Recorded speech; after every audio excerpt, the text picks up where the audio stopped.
Hi Tarik, if you could introduce yourself and tell us a bit about your work. My name is Tarik Elmoutawakil.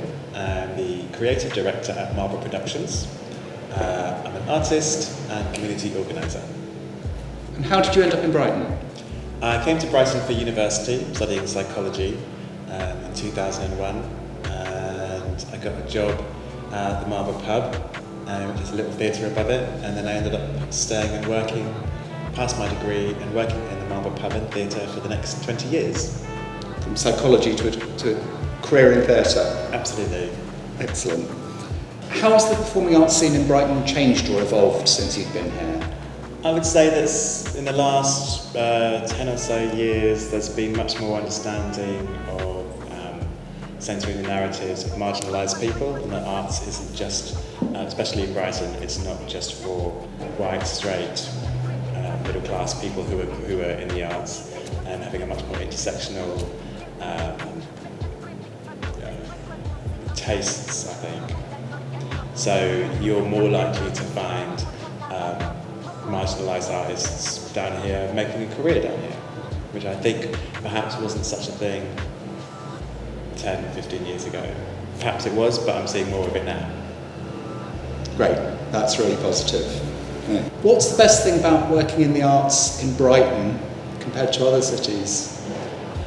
What I love about working in Brighton is that it's relatively small, and it's really easy to bump into people, particularly in the summer months. You don't really see people so much in the winter, but in the summer people are milling about, and there's a kind of beautiful spontaneity that happens in the city that can end up you meeting people that you wouldn't either normally expect to meet, or just bumping into people, and there's, I guess it's just via networks of people it can be quite easy to get to know lots of creative people. There's so many creatives in the city, so it's not hard to have a community of friends that is made up exclusively of artists, for example.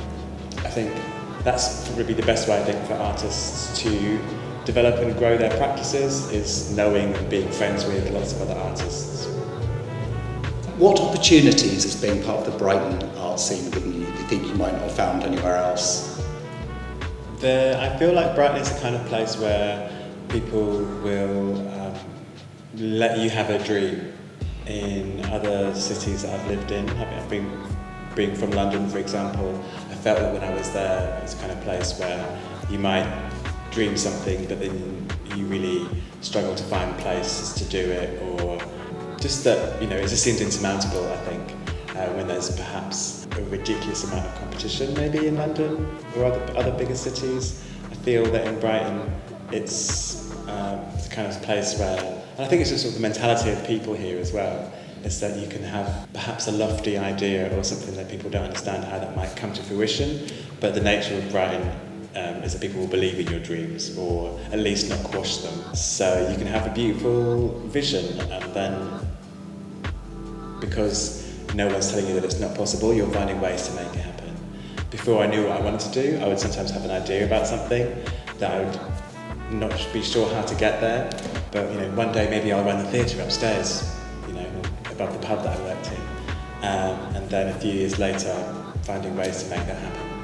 I feel that's definitely the kind of thing that Brighton allows for, in part because people are just, it's quite an optimistic city, I would say. Yeah. People's dreams are allowed to come true. Right. Yeah, it's a place where people do have dreams. It's a place where people come also for pleasure and joy as well. And I think that's a really nice thing to be having as a base layer when you're an artist. Because actually a lot of the time as an artist things can be tricky and difficult. So having somewhere where there's, at least for 6 months of the year, it's a really beautiful place to be. It's actually really beautiful in the winter as well. But you really can feel it in the spring and the summer.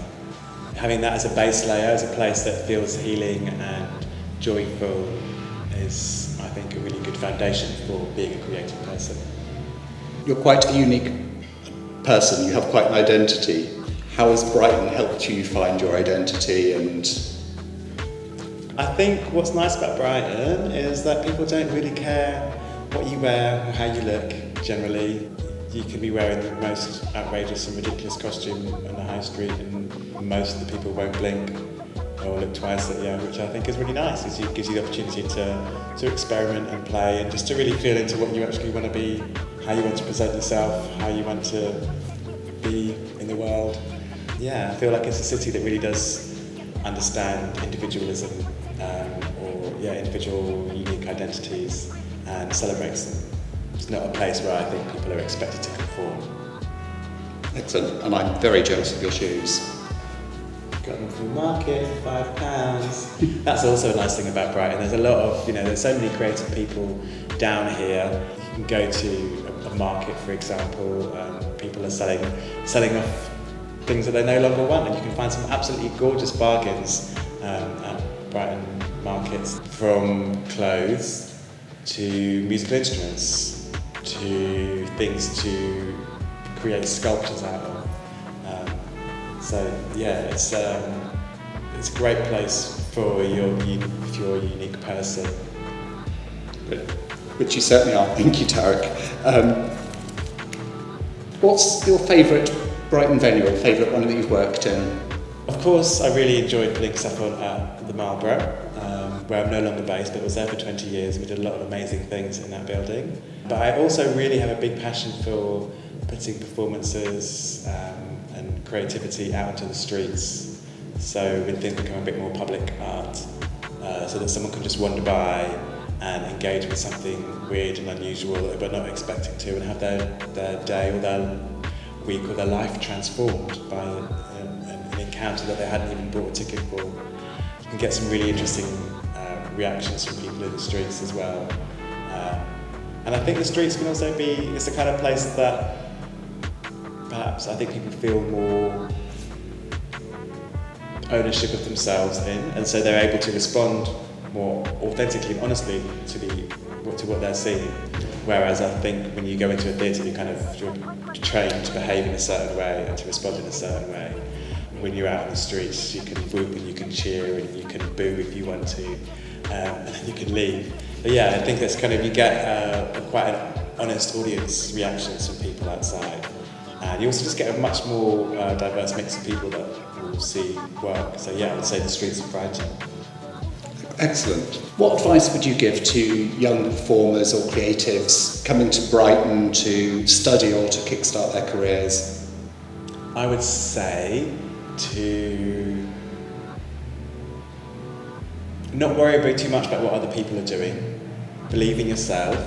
Get to know what other people are doing, for sure, but don't let that stop you from, don't compare yourself to other people if you're not doing the same things as other people, because that can be debilitating. I'd say get involved in the creative communities that are here, get to know people who work in venues, who use spaces, reach out to people and say hi. There are artists that you know that live in the city that you admire. Say hi. They might be too busy to say hi back, might not be.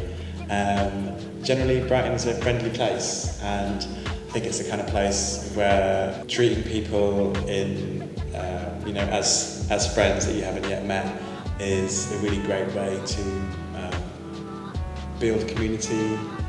It's small enough actually also to build the community that you want to exist in, because it might be that where you already feel doesn't exist. I would say it's both small and big enough, so you will find other people who are sort of similar to you and can help form that community. It's not so big that you'll be hard to find those people. It might be that you bump into them in the streets. In conclusion, I'd say just reach out and say hi to people and build that community the creative community that you'd like to be a part of. What's been a project you've enjoyed working on recently in Brighton? So a few years ago I started on a project called Brownton Abbey, which is still alive and well today. Brownton Abbey came from the realisation that as much as I was having a wonderful time in the city and it's very welcoming to unusual and interesting people like me, I did also struggle with actually not really knowing other people who shared some of the marginalised identities that I also had. So I wasn't in regular contact in this city with other disabled queer people of colour, and being marginalised in those three different ways has a particular effect on an individual, I guess I could say, that I guess made me in some way feel like I was misunderstood or that things might happen to me, and when I say something happened and I think it might have been a racist experience, generally in the city people wouldn't believe that would happen in the wonderful city of Brighton. So it was helpful for me to try and find other people who had similar experiences. So by creating a project that addressed those issues and that allowed me to build that community, both for myself and for other people who were needing it in the city, has been a really empowering act. So Brownton Abbey is an Afrofuturistic, space church-themed performance party that centres, celebrates and elevates disabled queer people of colour. So it's a big party, but it's a party with a political agenda, I guess, which we don't spend time in the event kind of talking about the politics of it. It's more an experiential thing. It's a party because I wanted to make sure that it's accessible to people who wouldn't normally maybe go to a theatre and watch live art or performance art, who don't. And so we thought a party space also, like I was saying about performances that happen on the streets and that people are more in their own bodies. I feel similarly that people are more in their own bodies when they're in a kind of festival environment or a party environment, and they're more likely to be able to. I just want people to feel that they can, you know, be noisy or quiet or just respond to performance in a more embodied way, where you're not feeling like you're having to follow the rules of a space. And actually, so Brownton Abbey likes to kind of break the rules of a space and say, this is now how we're going to be able to engage in this space. It happened the first time that we did Brownton Abbey. It was quite remarkable because it deserved to be, but it was part of the Brighton Festival, so that found was a really beautiful debut in terms of creating my own performance world. Yeah, really, Brownton Abbey's been a really beautiful project, where, because it's been a pandemic, we've been figuring out how to exist still. We had a 7-day tour that was cancelled, but it's all right. We figured out we could make films instead, so we've kind of gone, for the time being, into the digital realm. It's great, some of the venues we've got in Brighton. I attended the Queer Night at the Museum a couple of years ago. Yes. I saw you there. We're lucky to have the accepting venues like that. Yeah, I guess that kind of sounds like we're lucky to be tolerated, and I encouraged. Encouraged, yeah, exactly. That's what I'm thinking. Yeah, because I think we should be able to be in all spaces. You know, that a minority shouldn't be disempowering. You know, that's one of the things I really like about Brownton, is that even if the marginalised audiences are not the majority in a space, I've never not noticed being a minority when we do Brownton Abbey. We're still a minority in the space, but we're an empowered minority. I think something that often is misunderstood is that the idea that you can only be empowered if you're part of a majority, and I'm interested in exploring ways in which minorities can be not disempowered, essentially. But also feeling that you could be in your queer body, which sometimes might mean that there was something about, I guess, being able to dance in a museum, being able to dress how you like in the museum. I was dressed quite elaborately, if I remember correctly, and yeah, being able to respond to the work also as a queer self, because sometimes I've been in places where I might have a particular reaction to something that I might not want to say out loud in case it offends somebody who's not used to being offended, perhaps. Yeah, there's something about, I think, making spaces or making places accessible to different marginalised audiences. And to do that I think really means putting some of the power and control into the hands of the people who are organising the events, being also part of the community who is seeking to make it accessible to. Thank you, Tarik. You're very welcome. Thank you for interviewing me.